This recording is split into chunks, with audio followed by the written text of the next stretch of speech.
అందరికీ నమస్కారం. ఒక చిన్ని కవిత.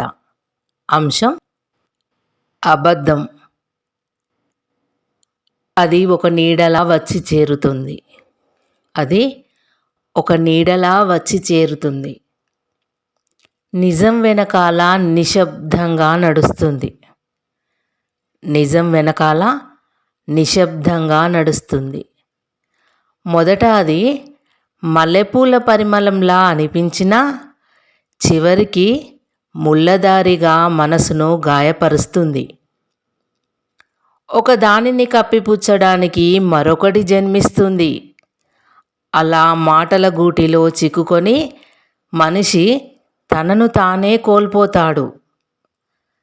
నిజం నడక నెమ్మదైన దాని అడుగుల్లో స్థిరత్వం ఉంటుంది. అబద్ధం పరుగులు వేగం, కానీ దాని గమ్యం ఎప్పుడూ సందేహమే. అద్దంలో ముఖం కనిపించినట్లు కరిగే కాలంలో నిజం వెలుగుతుంది.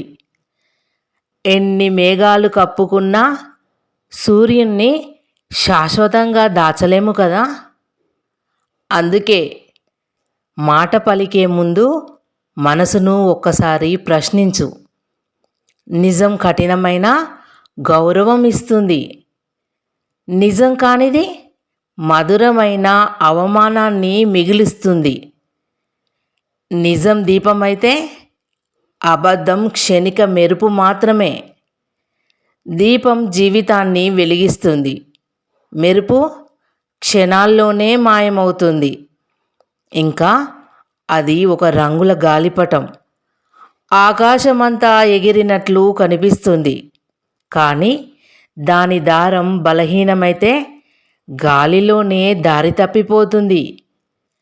అది చెరువుపై చంద్రబింబంలా చూసే కంటికి అందంగా మెరిసినా చేయి చాచగానే చెదిరిపోయే క్షణిక మాయ మాత్రమే.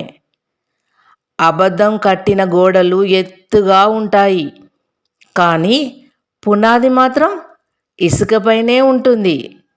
ఒక చిన్న నిజం తాకిడికే ఆ గోడలన్నీ కూలిపోతాయి. వాస్తవం ఒక విత్తనం, మట్టిలో దాగి ఉన్న మొలకెత్తుతుంది. అబద్ధం ఒక కాగితం పువ్వు, ఆకర్షించే రంగు ఉన్నా పరిమళం ఉండదు. అందుకే మనిషి విలువ మాటల్లో కాదు, మాట వెనుక నిలిచే నమ్మకంలో ఉంటుంది.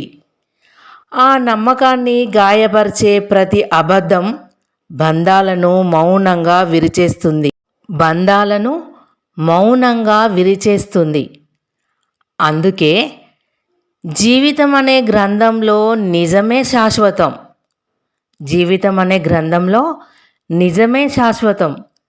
అబద్ధం మాత్రం కాలం తిప్పే పుటల్లో చిరునామా లేకుండా చెరిగిపోతుంది. అబద్ధం కాలం తిప్పే పుటల్లో చిరునామా లేకుండా చెరిగిపోతుంది. ధన్యవాదములు.